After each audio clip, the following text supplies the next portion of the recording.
greatest TV spin-off since the Tortellis. The sixth and final... How does a man who spent decades in the shadows, dismissed as just a comedy writer, overlooked by casting directors, and doubted by an entire industry, become one of the most respected dramatic actors of the 21st century? How does someone who was never meant to be the star end up redefining what television greatness looks like?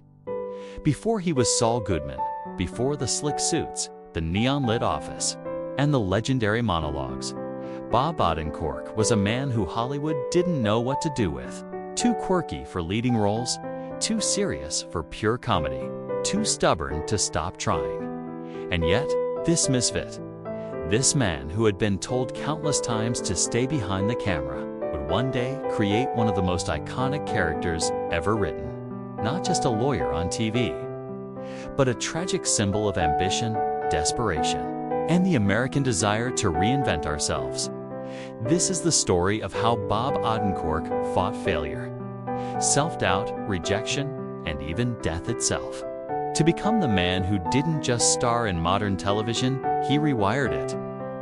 Robert John Odenkirk was born on October 22, 1962, in Berwyn, Illinois, and raised in Naperville, a place that should have been peaceful, but wasn't. His father struggled with alcoholism, a battle that cast a long shadow over the family. Bob once said that his goal was simply to escape Naperville because the home he knew was built on tension, unpredictability, and emotional distance. His parents eventually divorced, leaving Bob to grow up faster than he should have. The instability around him forced him inward, sparking a sharp, observational mind. The same one that later shaped his writing and the painful nuance behind Jimmy McGill. During his teenage years, Bob found refuge in comedy. Not because he wanted attention, but because humor was a shield away to deflect pain and find control in chaos. He listened obsessively to radio hosts, studied sketch comedy, and filled notebooks with ideas. Creativity wasn't a hobby, it was survival. But even then, nobody looked at him and thought future star. He was awkward, restless, and constantly experimenting with his identity. Yet those struggles, those fractures would one day give him the emotional depth that made Saul Goodman one of the most human characters ever created. Bob's early career was anything but glamorous. He started in college radio, writing and performing sketches for tiny audiences who barely remembered his name. But he didn't stop, because even if no one was watching, he knew he had something to say. That determination landed him a writing job at Saturday Night Live. In the late 1980s, a dream for many, but not for Bob. SNL was brutal. Writers constantly competed, scripts were shredded, and Bob often felt like an outsider. Worse, his ideas were frequently pushed aside. He was praised, but never trusted with the spotlight.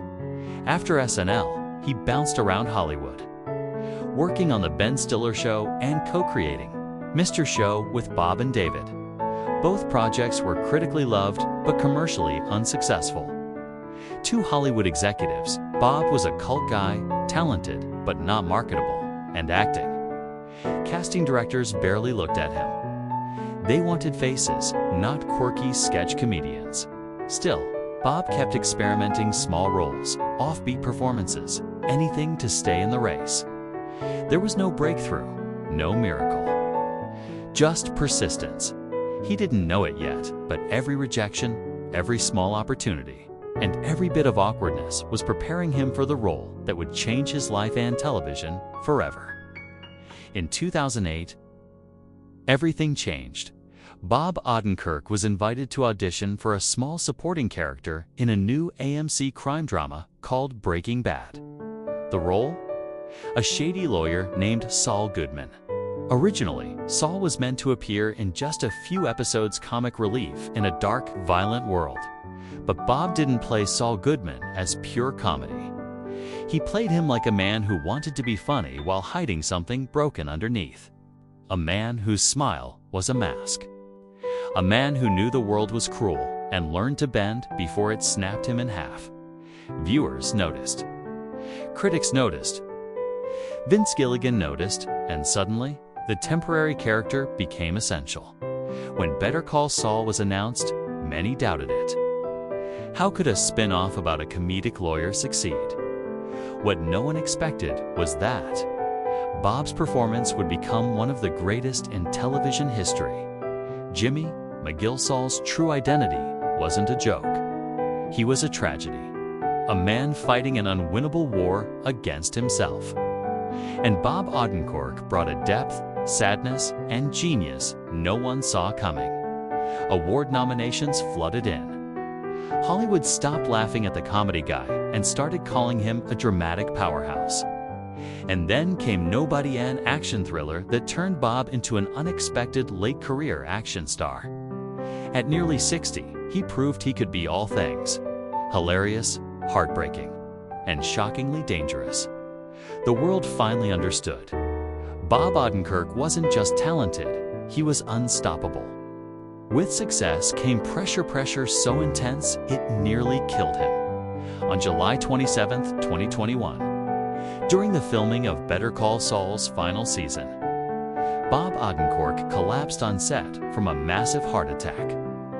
No warning, no time. He was clinically dead for nearly 20 minutes. The world froze. Fans waited in horror. Castmates cried. For a moment, it felt like we were about to lose one of the greatest actors of his generation.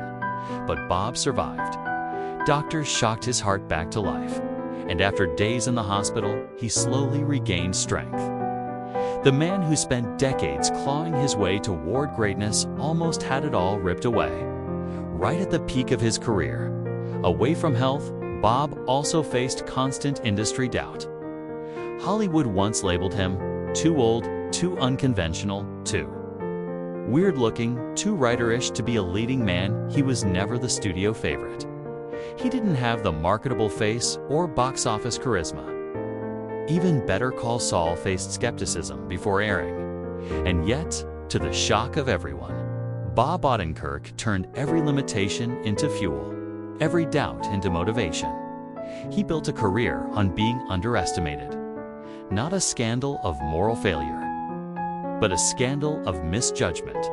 Hollywood failed to see the genius standing right in front of them. After his near-death experience, Bob did the unthinkable. He returned to filming Better Call Saul in just 5 weeks. Not because he had to, but because he refused to let the final chapter of Jimmy McGill be written without him. His comeback turned him into a symbol of resilience across Hollywood. No longer the quirky comedy writer now, he was the embodiment of discipline, grit, and artistic devotion. He expanded into new genres: action, nobody voice acting, dramatic film roles, authoring a memoir. Comedy, drama. He also quietly supported young comedians, funded independent projects, and used his platform to highlight social issues and public service causes. The world no longer saw Bob Odenkirk as the man who didn't belong. They saw him as the man who reinvented himself again and again till he became undeniable. Bob Odenkirk has done what few in Hollywood ever achieve. He transformed from a writer no one expected to be famous into a performer who changed the very landscape of television. His portrayal of Saul Goodman, Jimmy McGill's considered one of the most emotionally complex characters ever written. A performance layered with humor, heartbreak, ambition, and tragedy. He proved that success doesn't have an age limit. That reinvention is always possible. And that greatness belongs to those who refuse to quit Devon when the world counts them out. The journey of Bob Odenkirk proves that the most extraordinary stories aren't about being chosen, but about choosing yourself. If you enjoyed this story, don't forget to like, share, and subscribe for more Hollywood legends, untold scandals, and powerful rise and fall journeys.